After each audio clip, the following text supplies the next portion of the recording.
Attitudes towards assisted suicide and euthanasia among care-dependent older adults, ages 50 and up in Austria. The role of social demographics, religiosity, physical illness, psychological distress, and social isolation.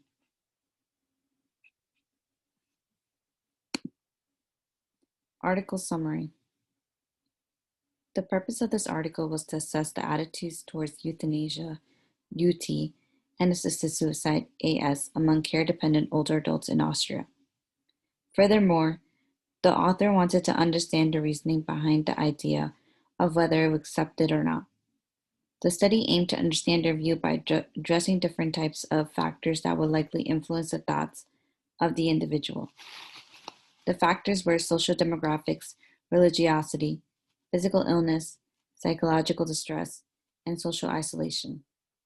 For social demographics, it is expected for participants who had higher levels of education to have a strong association with attitudes towards AS and EUT.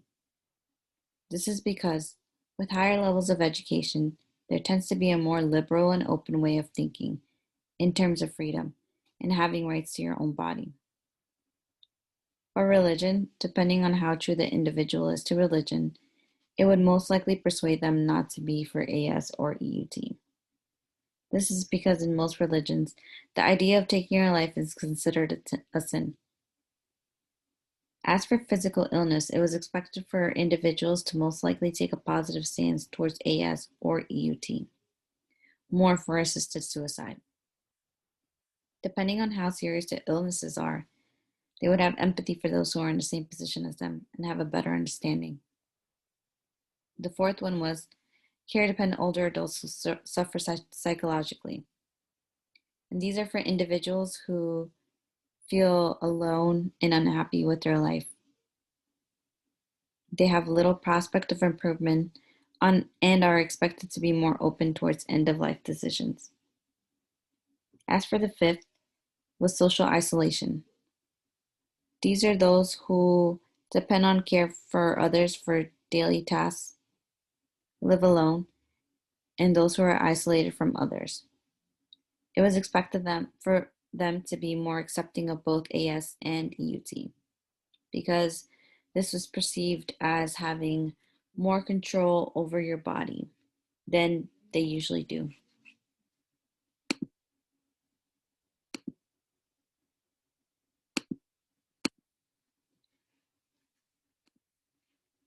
As for the methods, the research design that the researchers employed was a cross-sectional survey.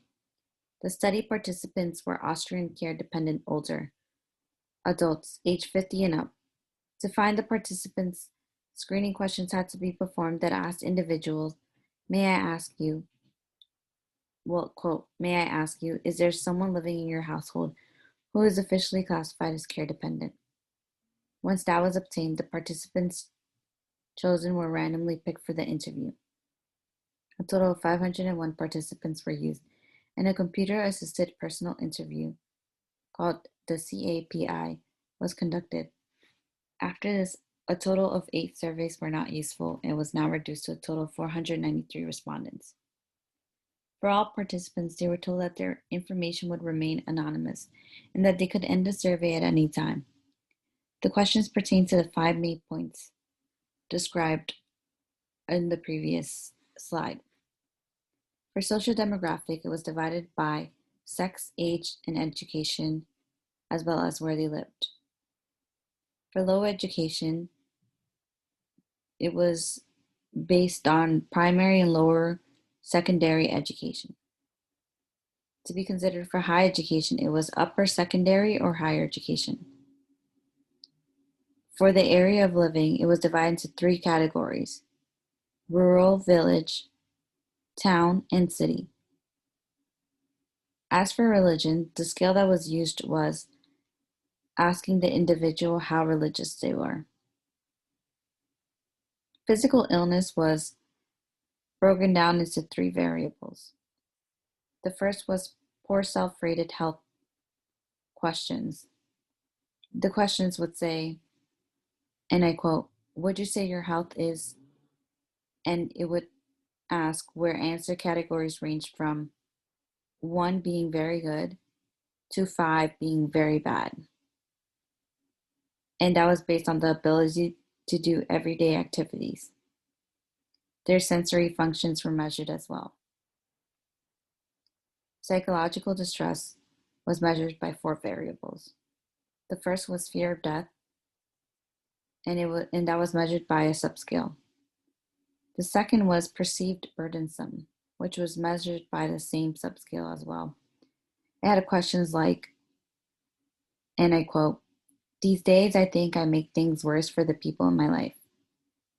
And the answers had ranged from 1 being not at all true for me to 7, which would be very true for me. Depression was measured as well, and so was their idea of suicide. As for the fifth, social isolation included 4 variables. One was asking if they lived alone. That was a yes or no question. The other was how connected you were to others, your social trust, and the trust in physicians.